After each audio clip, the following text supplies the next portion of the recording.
Morning everyone. In this video, we are going to see class 11 aerobic respiration. In the previous video, we have discussed about what does aerobic respiration means. It occurs in the presence of oxygen. The process of aerobic respiration involves two crucial events. One is complete oxidation of pyruvate occurs by the stepwise removal of hydrogen atoms, thereby leaving three molecules of carbon dioxide. This occurs in the matrix of mitochondria. And second, electron removed as a part of hydrogen atom are then passed on to the molecular oxygen with the simultaneous synthesis of ATP. This, on the contrary, takes place on the inner membrane of the mitochondria. So, हमने glycolysis देखा था जिसमें and product क्या बनता है, pyruvic acid बनता है. अब हम इसका फर्दर ऑक्सीडेशन देखेंगे कि वो कैसे. In mitochondria, pyric acid undergoes oxidative decarboxylation, forming a key compound that is acetyl coenzyme by the action of pyric acid dehydrogenase through a series of reaction. यहाँ पे pyric acid किसमें convert हो रहा है, ये रिएक्शन लिखी हुई है एसिटाइल में, और NADH और H2 फॉर्मेशन हो रहा है. लेकिन ये जो प्रोसेस सिंगल स्टेप नहीं है, इसमें बहुत सारे बाय प्रोडक्ट्स बीच बीच में बनते जाते हैं. Let us come to that, and that also occurs in a cycle, and this cycle is known as Krebs cycle because of the scientist Hans Krebs who has discovered it. It is also known as tricarboxylic acid cycle. So let us start with this cycle. ये cycle है, this you have to learn. अभी हमने देखा कि ये जो breakdown हो रहा है वो किसमें हो रहा है, एसिटिल को एंजाइम में. So let us start. This acetyl coenzyme enters a cyclic pathway, Krebs cycle, or we call it as a tricarboxylic cycle or TCA in mitochondria matrix. Various coenzymes including NADH coenzyme A also participate in the reaction catalyzed by pyruvic acid dehydrogenase. It was first elucidated by Sir Hans Krebs, a British biochemist in 1940. The following are the steps of Krebs cycle. Condensation. The Krebs cycle starts with the condensation of acetyl group with oxaloacetic acid and water to yield citric acid. You can see यहाँ पे जो ये है किसमें convert हो रहा है, citric acid में. और 6 कार्बन कंपाउंड कंटेनिंग कंपाउंड, यहाँ पे C6 लिखा है ना. सिट्रिक एसिड में कितने कार्बन है, 6 carbon. This is the first stable product of cycle. This step is catalysed by the enzyme citrate synthetase. Coenzyme is liberated during this reaction. Next step क्या होती है, citric acid then undergoes reorganization into two steps in order to form, in the presence of enzyme cis-acetonase intermediate, oxidative decarboxylation isocitrase is followed by two successive steps of oxidative decarboxylation that leads to the formation of alpha ketoglutaric acid. आप देख सकते हो next step में क्या बन रहा है, alpha ketoglutaric acid और NAD इसमें चेंज हो रहा है, NADPH2 और कार्बन डाइऑक्साइड क्या हो रहा है, यहाँ से रिलीज हो रहा है. The succinyl coenzyme, अब यहाँ पे नेक्स्ट स्टेप आ गया, तो कौन सा एंजाइम यूज हो रहा है, succinyl coenzyme, then splits into a 4 carbon containing compound which is known as succinic acid. With the addition of water during this conversion, a molecule of GTP, that is guanosyl triphosphate, is synthesized by the enzyme succinyl coenzyme synthetase. When coenzyme A transfers energy to phosphate group, acts to GDP to make GTP molecule. In the remaining steps of succinyl Krebs cycle, succinyl coenzyme A is oxidized to oxaloacetic acid. Next step में malic acid में convert होता है, उसके बाद oxaloacetic acid, a 4 carbon containing compound following the formation of fumaric and malic acid. बीच में क्या बन रहा है, fumaric acid और malic acid,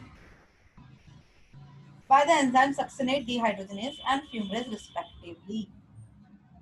So what is the output of Krebs cycle or citric acid cycle? During the cycle, the reaction 3 molecule of NADH are reduced to NADPH2 and 1 molecule of FAD is reduced to FADH2, and also 1 molecule of ATP is reduced directly from GTP. For continuous oxidation of acetyl coenzyme, continued Replenishment of oxaloacetic acid is necessary. In addition to this, regeneration of NADPH and FAD form NADPH and FADP, FADH2 respectively are also required. Till now, glucose has broken down to release carbon dioxide in 8 molecules of NADPH2, 2 molecules of FADH2, and synthesized just 2 molecules of ATP. Now let us come to the electron transport system and oxidative photophosphorylation.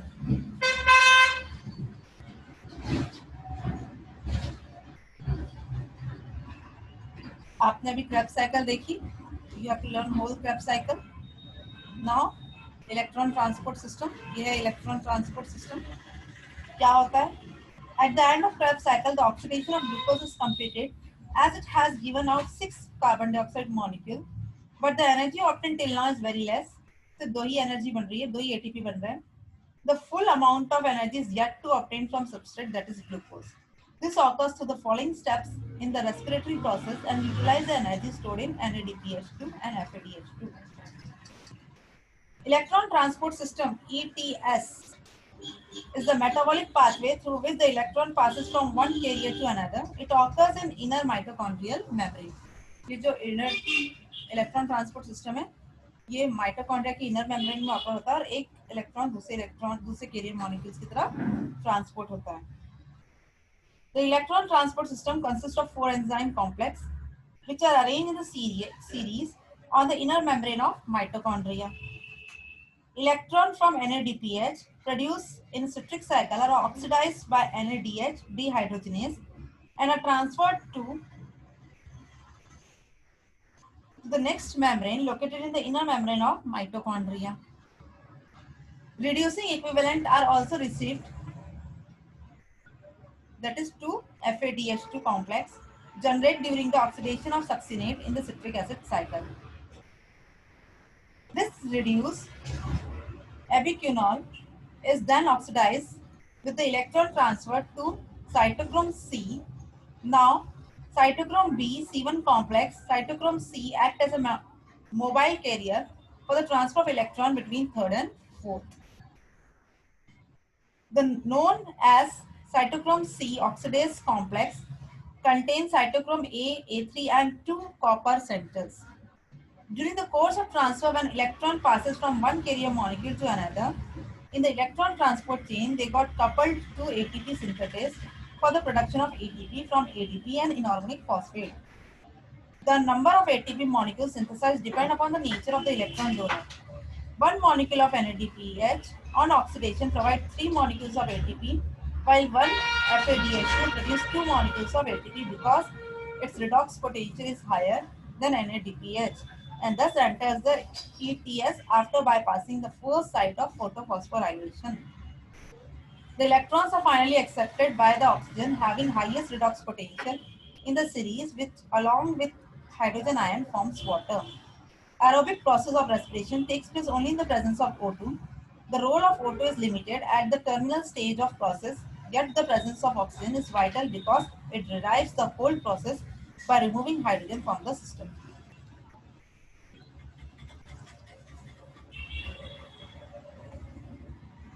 Now let us come to the respiration balancing.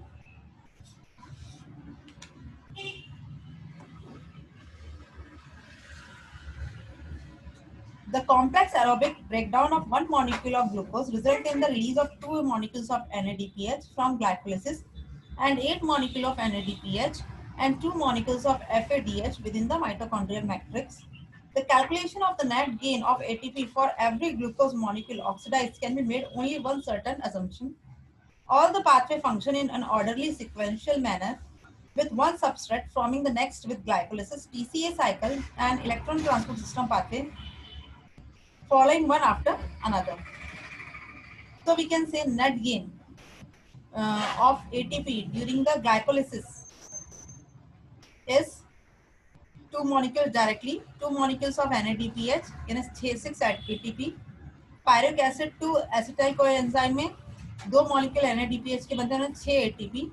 अगर citric acid में देखें तो 6 molecule बन रहे हैं NADPH2 के, यानी इसका मतलब होता है 18 ATP का फॉर्मेशन हो रहा है. 2 molecule FADH यानी 4 ATP दो मॉलिक्यूल जीटीपी यानी 2 एटीपी का फॉर्मेशन। अगर देखा जाए तो टोटल नेट गेन जो होता है एटीपी का वो होता है 38 एटीपी।